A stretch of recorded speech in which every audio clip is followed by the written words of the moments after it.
No, the IRS cannot just willy-nilly decide to bypass you. I had one where they said, well, we'll just revoke your power of attorney. No, they can't. All right. I mean, if you lose your license and you can't be on a power of attorney, that's a different issue. But they can't just decide to revoke your power of attorney. All right. These are these idiots the Doge that came in like through the wake of Doge who think now they're like all powerful. They're not. Hey guys, it is Eric Green, Tax Prep Network podcast. So look, it's just me today. And I wanted to address something. This has come up with a couple of my tax rep members. We're experiencing this very sort of strange attitude from the IRS where they may decide, you know what, Mr. or Ms. Power of Attorney, I'm going to ignore you. And they are literally just bypassing or attempting to bypass the power of attorney, contacting the taxpayer directly. Well, so I've gotten a lot of questions like, can they do that? So look, they're supposed to have supervisory approval where you as the power of attorney are not being responsive. They can't be held hostage to a power of attorney that is ignoring them, delaying things. So they can get supervisory approval to bypass you, but only in that circumstance. Otherwise, the IRS auditor or the IRS collection folks are required to contact the power of attorney. All right. And if you're wondering, like, Eric, are you sure about that? Oh, yeah. Right. On the collection side, it's code section 6304. And it basically says, without the prior consent of the taxpayer given directly to the secretary, meaning the IRS, or the express permission of a court of competent jurisdiction, the secretary may not communicate with a taxpayer in connection with the collection of any unpaid tax if the secretary knows the taxpayer is represented by any person authorized to practice before the Internal Revenue Service with respect to such unpaid tax or has knowledge thereof.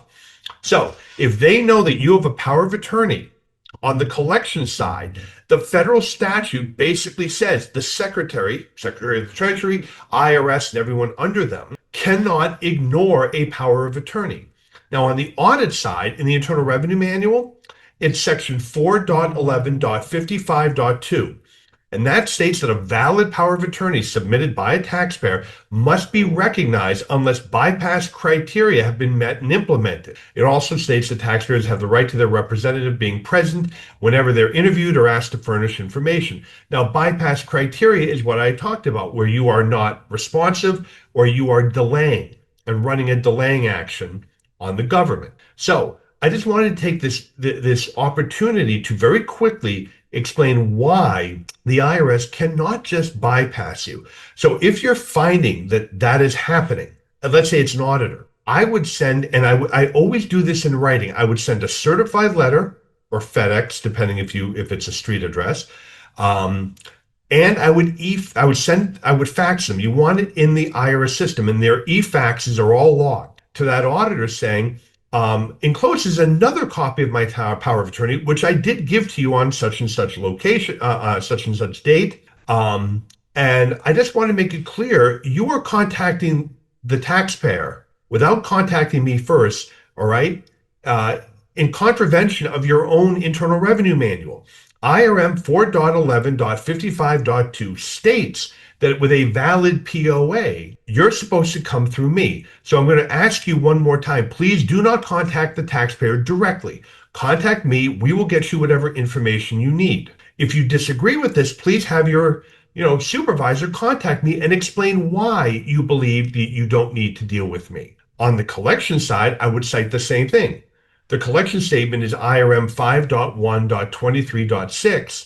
And it explains what I had read to you before. Code section 6304 bars the IRS from communicating with a represented taxpayer in collection of an unpaid tax unless the taxpayer or the authorized representative consents, or again, bypass criteria have been met, meaning that we are ignoring them, not responding, etc. So if you are being responsive and they have your power of attorney, they should not be bypassing you. Right. And I would advise the client, if you hear from them directly, do not say anything. Basically tell them to contact your power of attorney and hang up on them or shut the door in their face.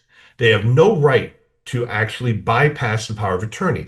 Now, there's a caveat to that. If criminal special agents show up at the front door, They're not going to wait for the representative to show up. What your client should do, if God forbid they're ever faced with special agents, is to inform them that they want to speak to their attorney. And if they want to leave their card, they'll have the taxpayer will have their attorney reach out to the special agents.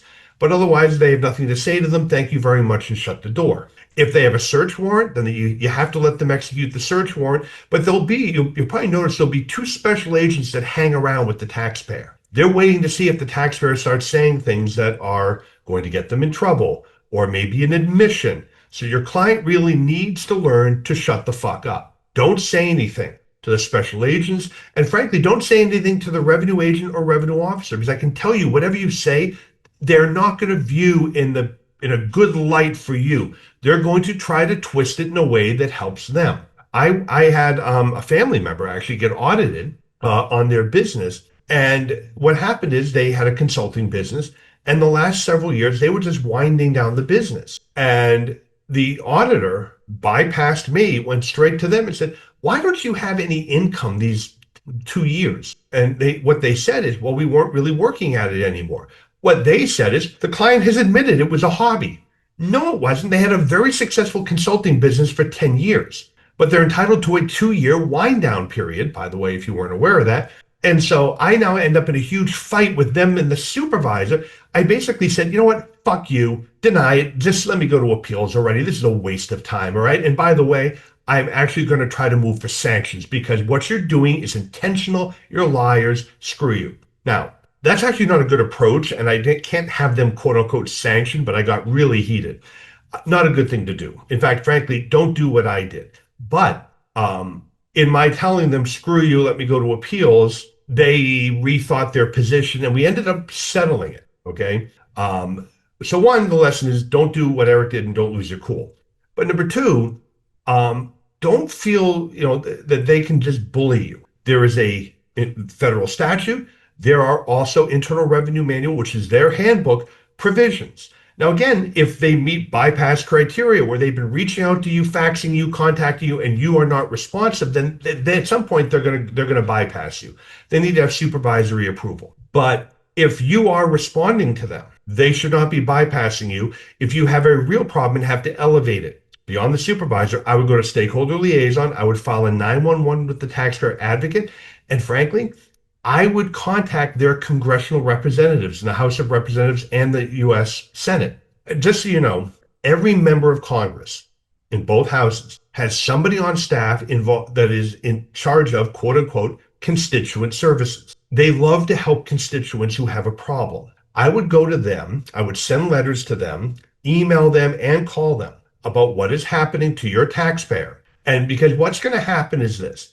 They're going to start calling the IRS saying, what are you doing? What are you doing? What are you doing? And what it does is it starts amping up pressure on the IRS. That's the reason to go to the advocate and stakeholder liaison. If you've gone to the supervisor, you fax them, whatever, and they won't fix this, I would then send it again saying, you're in violation of the Taxpayer Bill of Rights, you're in violation of your own Internal Revenue Manual standard, and you're involved on the collection side of a federal statute, all right? And I would copy on that the taxpayer advocate, stakeholder liaison, and their congressional representatives. And I would send certified letters to all of them. The taxpayer advocate, I think you have to fax. But anyway, the point is to start jacking up pressure on the IRS. So anyway, I know this is a quick one, but I did want to address this in case you're experiencing this as well. No, the IRS cannot just willy-nilly decide to bypass you. I had one where they said, well, we'll just revoke your power of attorney. No, they can't. All right. I mean, if you lose your license and you can't be on a power of attorney, that's a different issue. But they can't just decide to revoke your power of attorney. All right. These are these idiots the Doge that came in like through the wake of Doge who think now they're like all powerful.